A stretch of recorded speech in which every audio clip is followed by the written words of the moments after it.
Healthcare costs and retirement. I would like to introduce you to our presenter today, Doug Ewing. Doug is vice president with Nationwide Retirement Institute, and he started his career at Nationwide in 2019 and has more than 16 years of industry experience. Doug serves the Western region for Nationwide, educating financial professionals, clients, plan sponsors, and plan participants about the latest in retirement income solutions. An accomplished public speaker with extensive main stage breakout and national webinar presentation experience, Doug covers topics including healthcare, long-term care, Social Security, and tax-efficient retirement income. Thank you for being here, Doug. I'll hand it off to you. Thank you. Thank you, Sarai. Nice to be here and good to see everyone today. So let me go ahead and share there we go. There's our slide deck. So again, always nice to be with our friends at Greater Nevada Credit Union. So again, my name is Doug Ewing, cover the West Coast for the Nationwide Retirement Institute. And today we are going to be doing one of our more popular presentations. We're actually going to be looking at how you can plan for the cost of healthcare in retirement. You know, this is a really important topic, and it's something that a lot of people who are approaching retirement worry a lot about. And we're going to see why that is as we go through the presentation. But my goal today is to hopefully make you feel better about the cost of healthcare in retirement and inspire you to put a plan in place to cover these healthcare costs. Because I think once we understand more about how healthcare costs work, they're a lot less intimidating, and we can make a plan to cover those costs. So here's our important disclaimer. As I mentioned, I am an attorney and I am a financial planner. However, always important to point out that I'm not your attorney and I'm not your financial planner. All I mean by that is I'm not here today to give anybody advice. I'm not trying to suggest to you you should do one strategy or another. My goal is to provide an educational overview of how healthcare works in retirement so that when the time comes, you can make a well-informed decision. All right, so here's our agenda for the presentation. We're going to talk about where healthcare fits in what we like to refer to as the retirement income challenge. As we go into retirement, we're going to have certain expenses we need to cover. We need to make sure we have enough income to cover those expenses. Healthcare is going to be a big expense. One of our bigger ones, actually, but not our biggest. We'll talk more about that. Then we're going to get into the nuts and bolts of how healthcare works. And specifically, what we're going to look at here is how Medicare works and also how Medicare supplemental insurance coverage works. Because for most people, that's going to be the big decision they need to make in retirement as they approach retirement is, how am I going to supplement Medicare? And then at the end of the presentation, I'll share with you a tool that we offer at Nationwide that will help you create a plan to address your healthcare costs. So when we think about the retirement income challenge, as I mentioned, there are really two sides of this equation. There's the expense side where Medicare fits, but there's also the income side. And what's interesting as you look at this slide is when we think about the income side of the equation, there are a lot of ages we need to keep track of, right? In our 50s, we may be able to access some of our retirement savings. At 59 and a half, we can generally access just about all of our retirement savings. Then we have to figure out when we're going to claim Social Security, right? We can claim as early as age 62, but full retirement age isn't until 66 or 67, depending on when you were born. And then some people might even decide to wait until age 70 to claim Social Security. And then what happens when we get into our 70s? Then we have to start thinking about required minimum distributions from our tax-deferred retirement accounts. So a lot of ages to keep track of on the income side. The good news, though, is when it comes to the expense side, and specifically Medicare, there's really only one age we need to remember, and that is age 65. Because at age 65, not only do we become eligible for Medicare, but we're actually required to sign up for Medicare. If we don't sign up for Medicare when we're supposed to, believe it or not, we can actually incur a late enrollment penalty. And some people think that's odd. Why would I get a penalty for not signing up for a governmental benefit? Well, as we're going to see, one of the things we have to do when we sign up for Medicare is we have to start paying premiums. And if we don't start paying those premiums on time, that's what the penalty is designed to address. So Remember that age, 65. Now, there is one important exception to that rule that says we have to sign up for Medicare at age 65. And it has to do with people who continue to work. So very common question I get is, I'm thinking about signing up for Medicare, but you know what? I'm also thinking I might continue to work beyond age 65, and I have health insurance through work, and I like my health insurance through work. Do I still have to sign up for Medicare? Well, the answer I'm going to give you is always check with your employer and see what they want you to do.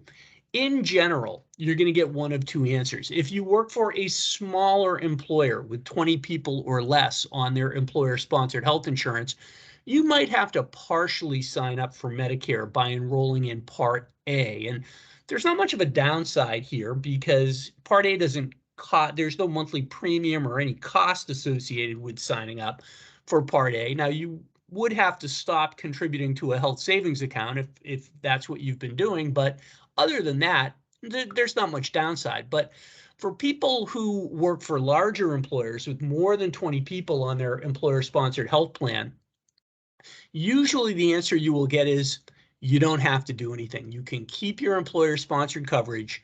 And then the thing to remember there is when you do retire and when you do give up your employer-sponsored health insurance, that's going to open a window where you can sign up for Medicare. And you're probably going to want to get that done very, very quickly after giving up your employer-sponsored health insurance. So do be aware of that.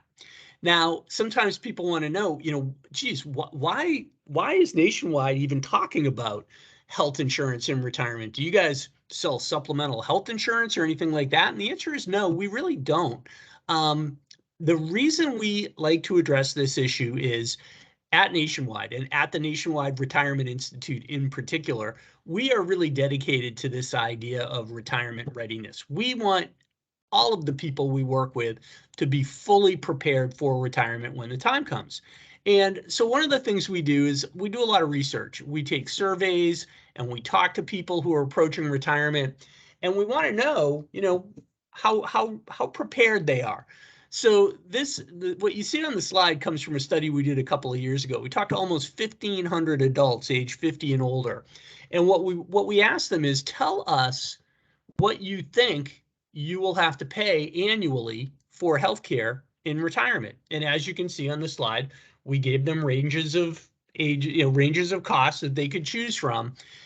And what we found was pretty alarming. Over 80% of the people who responded either did not know, or maybe even worse, were dramatically underestimating the cost of healthcare in retirement. So that's why we offer this presentation. And I'm pretty confident that by the time we finish today, you're going to have a much better sense of what your healthcare costs are likely to look like in retirement. So with that as our background, let's go ahead and start talking about healthcare in the United States, specifically with respect to retirement. Now, the first thing I'm going to share with you is an important number, but I got to be honest, I always hesitate to share this information because, again, as I said before, my goal is to make you feel better about the cost of healthcare in retirement, not worse. And unfortunately, this number might make you a little bit queasy. So let's go ahead and take a look at it.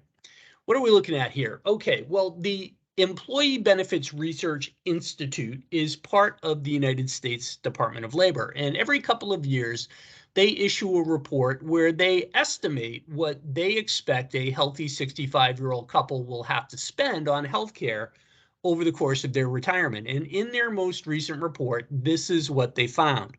A healthy 65-year-old couple can expect to spend between $270,000 and $325,000 on healthcare in retirement. And the reason I'm always hesitant to share this is, if you're like me, you see that number and you think, oh my God, that's a big number. That's going to eat up a lot of my retirement savings. And I don't know if I'm ready for that. So you know what I'm going to do? I'm just going to ignore it, pretend I never saw it. Well, we don't want you to do that. So let me share a couple of thoughts on this number that will hopefully make you feel a little bit better. First of all, There are a lot of organizations that issue similar types of reports and studies during the course of a year, and usually they come in a little bit closer to the low end of this range rather than the higher end. So hopefully that helps a little bit. But the bigger issue is this is a number that reflects a very long retirement, right? I mean, think about it. If you retire at age 60, your retirement is probably going to last 20 or 25 or maybe even 30 years. And these healthcare costs are incurred over that very long time horizon. The way I want you to think about healthcare costs today is let's think of healthcare as more of a monthly cost or maybe an annual cost. Because if we think of it that way, it's going to be a whole lot less intimidating. And once we know what that monthly or annual number is, now we can build that into our retirement income plan and we can feel very prepared for retirement. Now, here's another really important statistic that we learned in one of our recent healthcare studies. 64% of the people we spoke to told us they believe that Medicare will cover the cost of long-term care in retirement.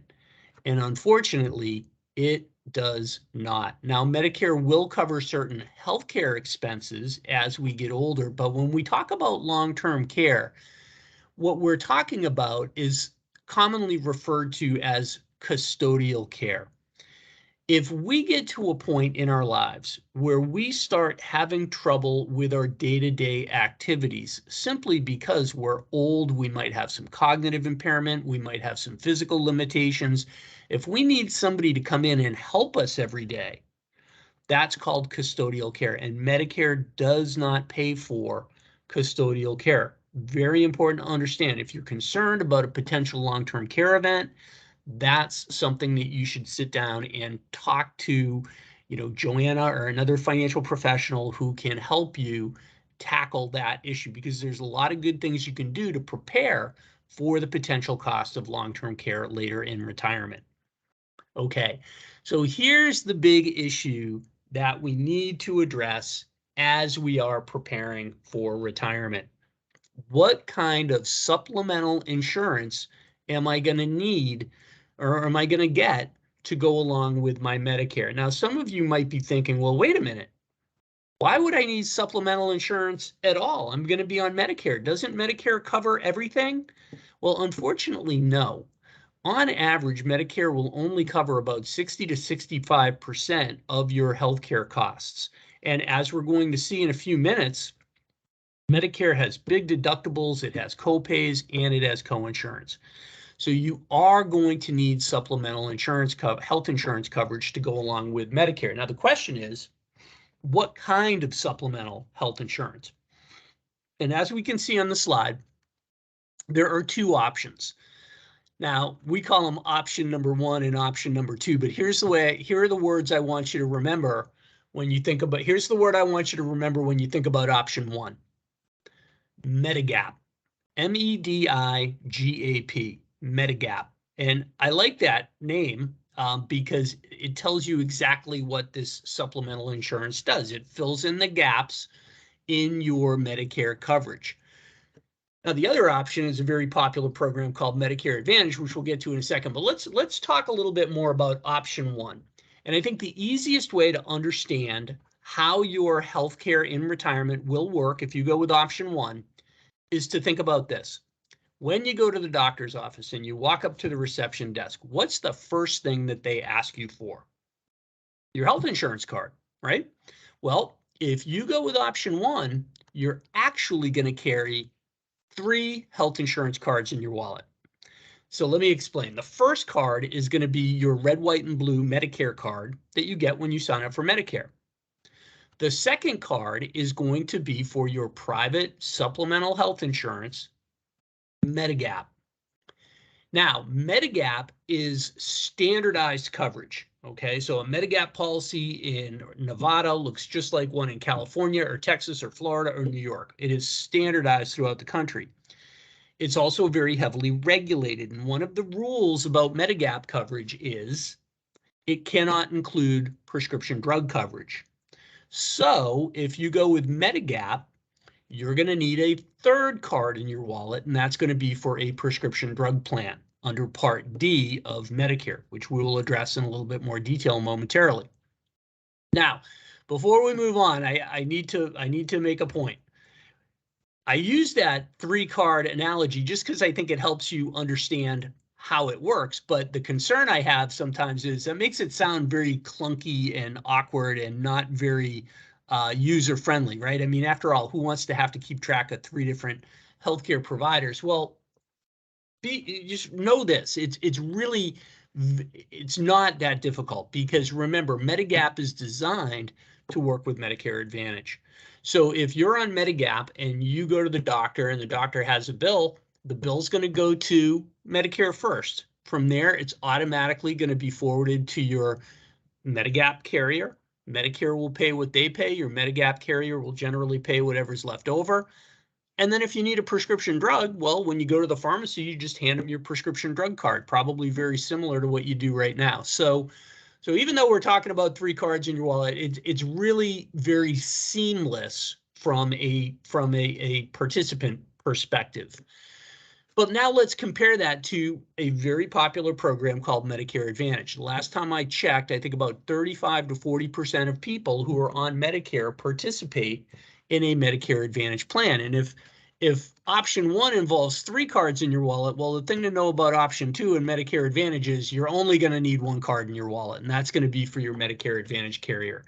Because your Medicare Advantage carrier is typically going to be a health insurer / healthcare provider, and they're going to provide all of your health care. You're going to go to their hospitals, you're going to go to their doctors, your prescription drug coverage is going to be rolled right into your Medicare Advantage plan, so you only need to carry 1 card in your wallet. Your Medicare Advantage carrier, they provide all of your care, and then they go to Medicare and they get reimbursed for the care that they've provided to you. So from the user perspective, it's very, very easy. Now, the last thing I want to discuss before we move on is cost. In general, these 2 options are going to represent 2 different ways to pay for your health care. So if you go with option 1, Medigap, be aware of this. You are probably going to pay higher monthly premiums for your coverage. You could easily be looking at $200, $250, maybe even $300 per person per month for that coverage. But when you're on Medigap, chances are you are going to have very comprehensive coverage. So if you get sick and you need care, you're not going to have a lot of surprise expenses. Your premiums are going to cover a lot, pretty much everything. Now, with Medicare Advantage, on the other hand, one of the things you may notice when you start looking at Medicare Advantage plans is some of these plans have a very low, or in some cases, believe it or not, even a 0 monthly premium. And people hear that and they're like, well, that sounds great. How do they do that?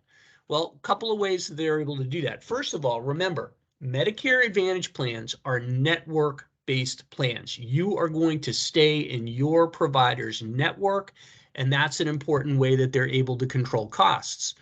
But the other thing you always need to check on with a Medicare Advantage plan is something called the MOOP, M-O-O-P. It's like my favorite acronym in all of financial planning.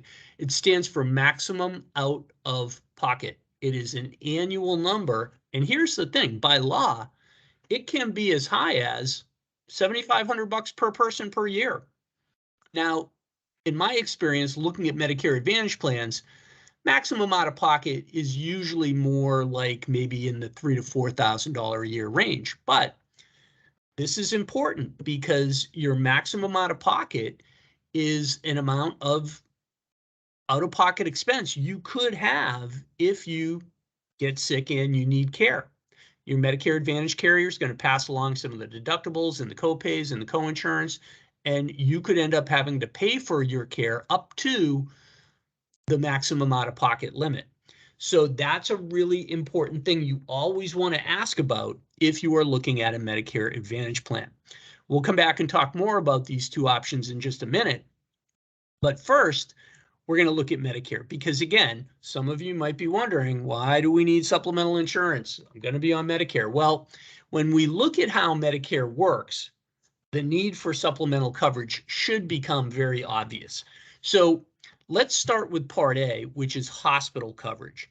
And when we're looking at Part A, let's start by looking at those bullet points on the left side of the slide, because this is a common source of confusion. Now, Part A covers inpatient hospitalization, right? So if I am admitted to the hospital as an inpatient, that's when my Part A coverage kicks in.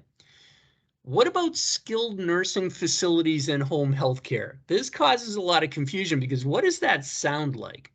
Sounds a little like long-term care, doesn't it?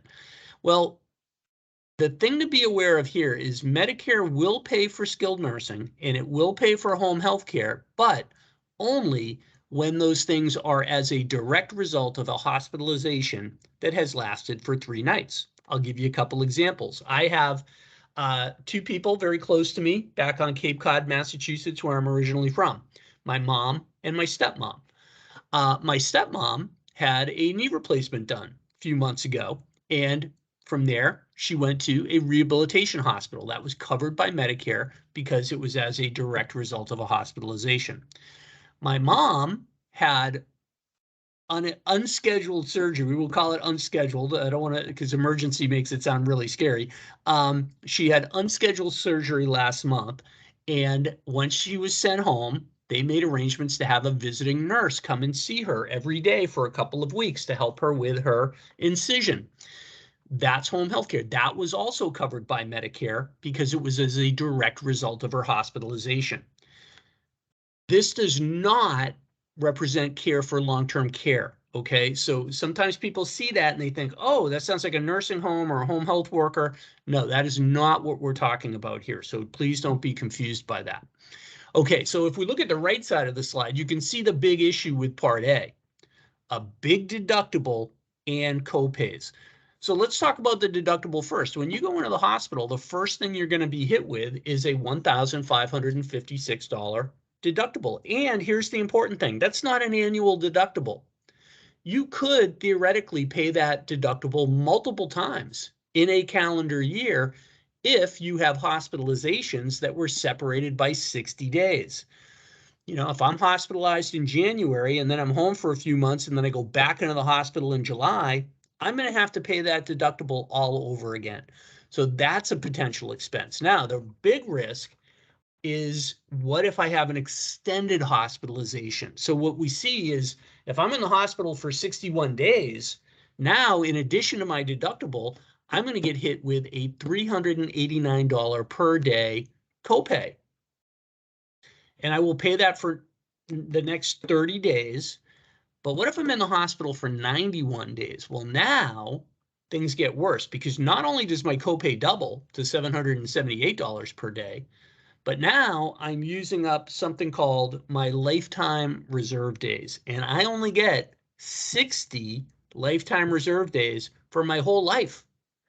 So if I'm in the hospital for 91 days and I have used up all of my lifetime reserve days, guess what? I could be on the hook for all of my hospital costs going forward. That is why we need supplemental insurance. Now, if Part A is inpatient care, think of Part B as outpatient care. So Part B would apply when I have a doctor's appointment. So if I have to go to the doctor's office, if I'm having certain preventative benefits like a wellness visit, cancer screenings, bone mass testing, if I need durable medical equipment like a wheelchair or a walker or oxygen, all of this stuff is covered by Part B. Now, the big issue with Part B, as we're going to see on the next slide, is there's a premium that we have to pay for our Part B coverage. There is a small annual deductible. This one is annual. And then the other big issue is coinsurance. Every time I go to the doctor's office, I'm going to be on the hook for 20% of my costs. And, you know, sometimes people hear that and they think, oh, that can't be that bad. You know, it's just a doctor's office visit. Well, remember this. There's a lot of things doctors can do on an outpatient basis these days, and some of them can be fairly involved procedures. I know this because my personal health issue is skin cancer. So I have to go to the dermatologist pretty regularly. I've had a couple of procedures to remove skin cancers. I get the scars to show it. And, some of these procedures are pretty involved and they're not inexpensive. So that 20% coinsurance can add up. And that's another reason why supplemental coverage is so important. But let's take a look at the premium for Part B. Now, I got some good news here. The Medicare Part B premiums are actually going to be going down next year, which is kind of a nice surprise. But for 2022, what we see is, well, actually for any year, what we see is your Part B premiums are what is called means tested. So the premium that you pay depends on how much income you have. The more income you have, the higher premiums you may be asked to pay. So if we look at the top line on this chart, you'll see the baseline threshold. If you're a married couple filing a joint return, as long as your income is $182,000 a year or less, you will pay the minimum Part B premium of $170 per person per month. And a lot of people say, well, yeah, that's not how hard is it to keep your income under $182,000 a year? And for many people, it's not hard. But here's where we see people running into higher Medicare Part B premiums. They hit age 72 and they have to start taking required minimum distributions from their tax-deferred retirement accounts. If you have a lot of money in tax-deferred retirement accounts, those required minimum distributions can push you over the threshold. But the other big issue is people who are single or people who are widowed, because what we see on the left side of the slide is the threshold for an individual filer is just $91,000. And so where we see people running into Part B premium issues are oftentimes with widows, because they'll have a situation where one spouse will die. Their required minimum distributions from their retirement accounts stay the same, but now they're a single filer and that threshold is significantly lower. So that's something to be aware of.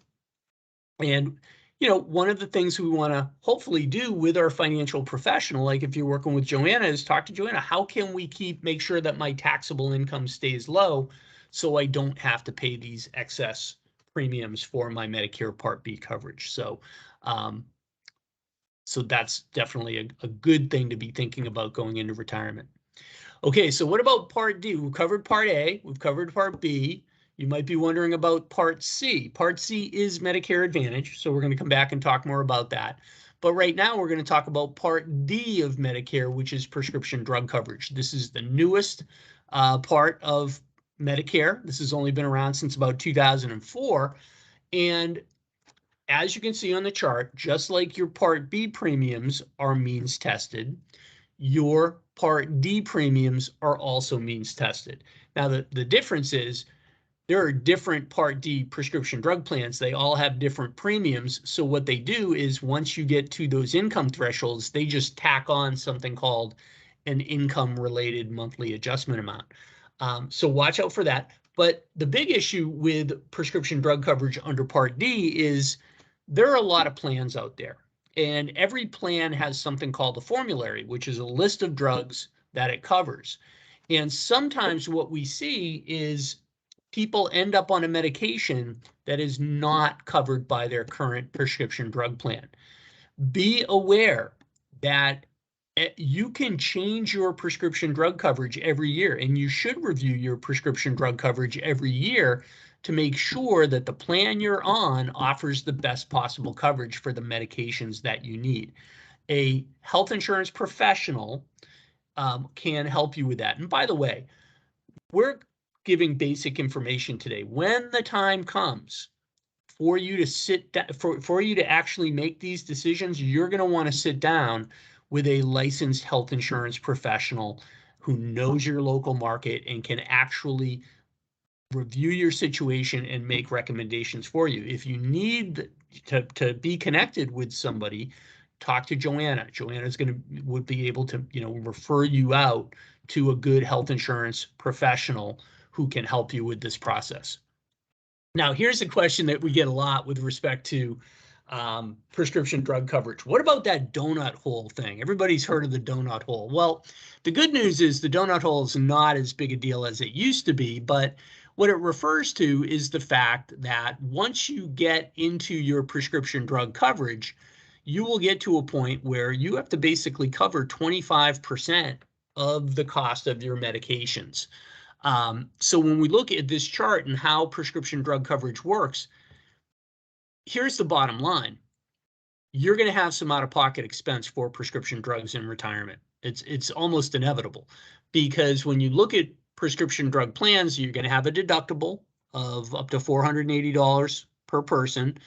Then you're going to go into an initial coverage period where you're going to be paying a copay for your meds, 10 or 25 bucks per prescription. Then you get into the so-called donut hole, and while you're in the donut hole, you're going to be on the hook for 25% of all your costs. And even if you get all the way to the point where you're at catastrophic coverage, you can still have ongoing expenses at that point. Here's something to be aware of. As you can see on this chart, currently you can have out-of-pocket expenses of over $7,000 a year for prescription drugs.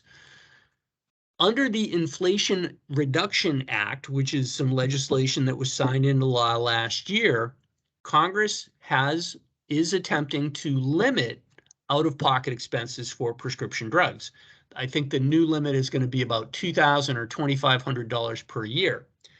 The question I have, and we'll have to wait and see how this all plays out, is what is that going to mean for premiums? Currently, premiums for prescription drug coverage are pretty low.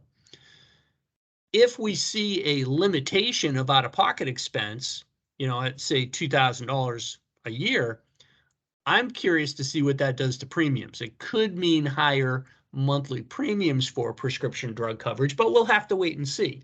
In the interim, it's nice to know that going forward, our potential out-of-pocket expense for prescription drugs, it looks like it will be capped at a much lower number going forward. So that's certainly good news for retirees. Okay. So what I'm going to do now is I'm going to walk you through the different types of supplemental coverage. We're going to talk a little bit more about Medigap, and we're going to talk a little bit more about Medicare Advantage. And what I'm trying to do here is help you get a feel for which type of coverage do you think is going to be best for your lifestyle in retirement. So let's start with Medigap. And I think the first thing to know about Medigap is it is very flexible coverage in the sense that when you're on Medigap, any doctor in America who takes Medicare is going to accept your coverage, which is really kind of nice. So if you're the kind of person who's going to be wandering the country in retirement, right, going, I'm going to couple months here, a couple months there, go see the grandkids over here. Well, Medigap might be attractive to you because you don't have to worry about being in a network, right? You can basically go to any healthcare provider you find who takes Medicare. Now, here's one potential downside, though, of Medigap. It only covers things that are covered by Medicare. So, of course, everybody wants to know, well, what's not covered by Medicare? There's a few things, like certain exotic medical treatments like acupuncture is not really covered under Medicare. Although somebody told me recently they did get coverage for that, but I haven't had a chance to investigate yet. But really, for most people, the big ones are hearing, dental, and vision. Medicare does not provide coverage for hearing. It does not provide dental coverage, and it doesn't provide vision coverage. So sometimes people ask, well, what do you do if you're on Medigap? Well, getting a prescription, getting a dental plan on the open market, that's not that tough to do. You can, go out and generally find dental insurance. But for hearing and vision, what a lot of seniors do is they just don't have coverage for that. If they need, a hearing aid, for example, they'll just pay for it. My mom just had to buy a hearing aid because she's on a Medigap plan. She paid for it out of pocket. For vision, you just pay your eye doctor for your exam and your glasses and your contacts. And, some people just go without vision coverage for that stuff. But if you really, really want those things, you can get them, and we'll talk about how in just a couple of minutes. Okay, so this is what this slide shows is that there are many different levels of Medigap coverage. There's 8 different plans, and just to make things even more confusing, they also use the letters of the alphabet. But what most people are looking for when they sign up for a Medigap plan is they want that really comprehensive coverage. And so what I would direct your attention to is right in the middle of the slide, you'll see Medigap Plan G.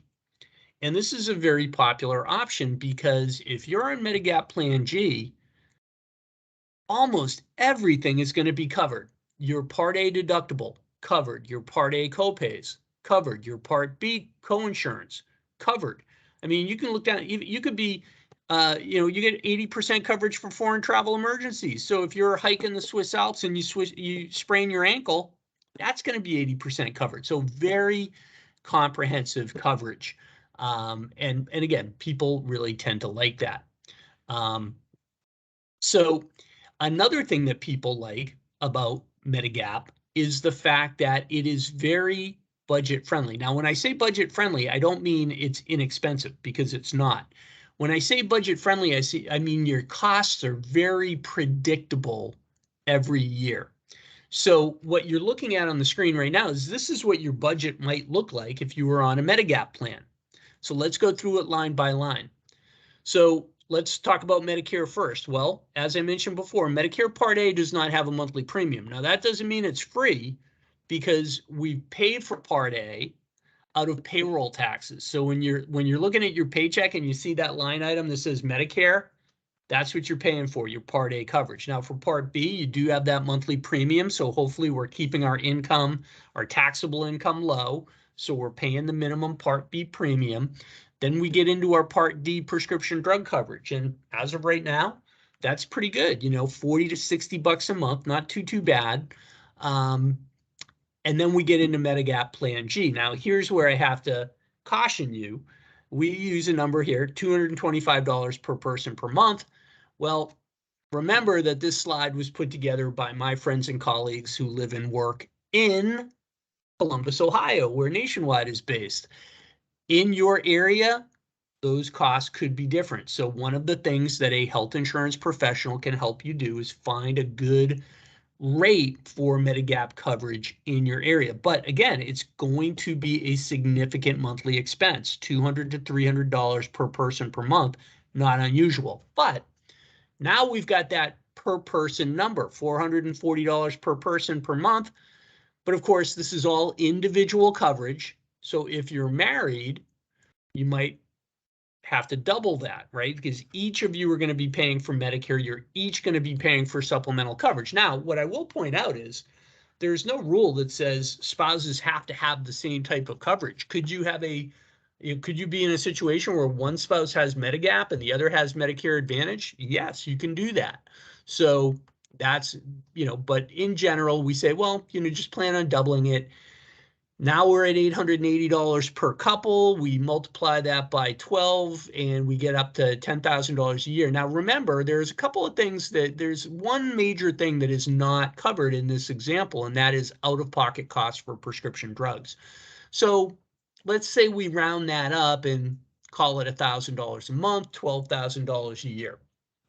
So, that's a lot of money. That's not inexpensive by any stretch, but I think when we start talking about, okay, can I do $1,000 a month or can I do $12,000 a year? Well, now you can sit down with your financial professional and come up with a plan to say, okay, I've got a plan to cover those healthcare costs in retirement. And hopefully you agree with what I said earlier, that $1,000 a month doesn't sound quite as bad as $350,000 over your whole retirement. So that's certainly something to think about and to plan for. Now, Medicare Advantage. Let's talk about Medicare Advantage for a second, because again, very popular program. What do people like about Medicare Advantage? I think one of the things that people find attractive about Medicare Advantage is it feels very familiar. So if you've ever had an HMO for your health insurance coverage, or which is a health maintenance organization, or a PPO, which is a preferred provider organization, this is kind of traditional old school health insurance, and that's what most Medicare Advantage plans are. They're either an HMO, which generally means you have a primary care doctor who's kind of overseeing your care, or you might have a PPO where you don't necessarily have that primary care doctor, but you're still going to, stay within a network of doctors that is maintained by the Medicare Advantage carrier. So kind of feels like old school health insurance that we've had over the years. Also, your prescription drug coverage is going to be included right in your Medicare Advantage plan. That makes things easier. But here's a big thing that people really like. Medicare Advantage plans are allowed to cover things that are not covered by Medicare. And what's happened, it's interesting, a lot of these Medicare Advantage carriers have come to realize that this is a big competitive advantage. And so when you see, we're in the open enrollment period for Medicare, right? So people who are on Medicare currently can change their coverages from October to December every year. We're in that period now. So you're going to see a lot of commercials on TV for supplemental health insurance. And here's a little trick.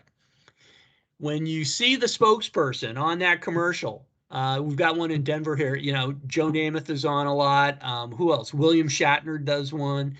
And they always get super excited to tell you that their health insurance plan includes hearing and dental and vision and a gym membership and a ride to the doctor's office, all this great stuff. Well, here's a little trick. Once you hear that, aha, that's a Medicare Advantage plan, because only Medicare Advantage plans can include those things. All right. So the last thing, not the last thing. So one thing, whoops. Okay, so signing up for Medicare, we did talk about this. 65 is the age to remember, but here's a little trick. Many of us are going to want our Medicare coverage to kick in right on our 65th birthday, right? I mean, that's my plan. I want to retire on my 65th birthday. I want my Medicare to start right away. So here's what you do. You apply 3 full months before your 65th birthday. So my birthday's in December. I'm going to apply in September because I want that coverage to kick in on my 65th birthday. A lot of people do. You know who really wants that coverage to kick in right away? People who've retired before they turn 65. Because if you've known anybody who's retired before they turn 65, you have probably heard them complain about the cost of health insurance. It is very expensive before we are eligible for Medicare. So most people are going to be very anxious to get on Medicare, unless, of course, they're still working and they're going to keep their employer-sponsored coverage. But for most people, it's the sooner the better. Now, last thing we're going to talk about is switching coverages. And here's something to think about. Some of you may have already thought about this. So, some of you might be sitting there thinking, well, wait a minute, I think I got a good idea here. When I'm young and healthy in my 60s, I'm going to go with a Medicare Advantage plan because, as you said, low monthly premiums. Yeah, I might have to pay a little bit more if I need care, but I'm going to be young. I'm going to be pretty healthy. So I'll go with Medicare Advantage first.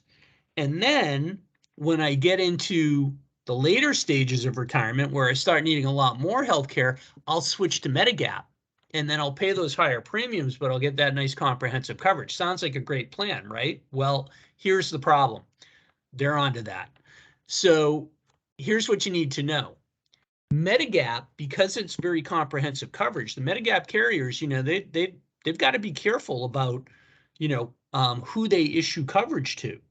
So there's a rule that says when you sign up for Medicare at age 65, or when you give up your employer-sponsored coverage and you sign up, it opens up a 6-month window. And during that 6-month window, if you want Medigap, you can get it. And you can't be denied. They don't ask you any questions about your medical history. You're just going to get it, which is good. Here's the problem, though. Once you get outside of that 6-month window, then you can still apply for Medigap, but they can ask you questions about your health history and any pre-existing conditions you might have. And based on that information, they can charge you a higher premium or they can deny you coverage altogether. So here's the very basic rule to remember. If you have a health issue going into retirement, let's say I'm 64 years old, I'm getting ready to retire, but I'm a diabetic and I've had some health issues related to that. Well, I might want to look at Medigap first and get Medigap during that open enrollment period, because if I start with Medigap and I change my mind later and I want to get on a Medicare Advantage plan, that's easy. I can do that. But if I start with Medicare Advantage and then a couple of months go by or a couple of years go by and I say, well, now I want to get on Medigap, I can always apply, but they don't have to issue me coverage. So That's something to be aware of. Moving from Medigap to Medicare Advantage is easy, but moving from Medicare to Medicare Advantage to Medigap can be more difficult. So there's a lot of resources out there you can check on. I'm not going to go through all of these, but Medicare.gov is probably a good starting point. You can find out about plans that are available in your area. You can look at, get some ballpark information on cost, and you can learn more about how these different coverages work. So how can Nationwide help you? Well, we can help you put together a plan. We recognize that a lot of people don't have a good sense of what their healthcare costs are likely to be. So we've developed a report. It's called the Nationwide Personalized Healthcare Cost Assessment. And the way that we did is we partnered with a very well-known actuarial firm called Milliman. They're one of the biggest actuarial firms in the world. They do a lot of work in the healthcare space. And we went to them and said, this is what we want to do. We want to provide a personalized report. What do we need? So what Milliman told us is, well, the first thing we need is a basic health profile. Now, what I will tell you is, this is not, like, I get it. People don't want to provide a lot of health information to big insurance companies. First and foremost, we don't use this information for any purpose whatsoever other than to prepare the report. We don't store it. We don't put it in a database. We don't use it for any other purpose. Secondly, it's not really detailed, embarrassing health information. It's a series of yes or no questions. Do you have high blood pressure? Yes or no. Cholesterol? Yes or no. Diabetes? Yes or no. Cardiovascular disease? Yes or no, et cetera, et cetera. Are you a smoker? Whatever. We use that information. Then we can, use statistical data for longevity. And then where Milliman's very helpful is they can help us break down average annual expenses for where you are. Your zip code has a big impact on your healthcare costs in retirement. So we need to know, where are you going to be? And we can base the report on healthcare costs in your area. And with that information, we can prepare a report. And in that report, we're going to show you what how your healthcare costs are likely to break down over time. We look at it based on both spouses. We give you an average cost for healthcare. And the other thing we can do with this report that can be very helpful is we can also run a long-term care cost assessment. We can tell you when you will likely have the highest potential need for a long-term care, or you're most likely to experience a long-term care event. We can help you look at the costs, and what you'll see as you sit down with Joanna and you look at these expenses for long-term care, what you will see is the best way to plan for those expenses is the earlier you can plan, the less money you will have to set aside to cover those costs. So that's an important consideration as well. So with that, hopefully we've helped you understand where healthcare fits in the retirement income challenge. You feel like you know a little bit more now about how Medicare works and how supplemental insurance works.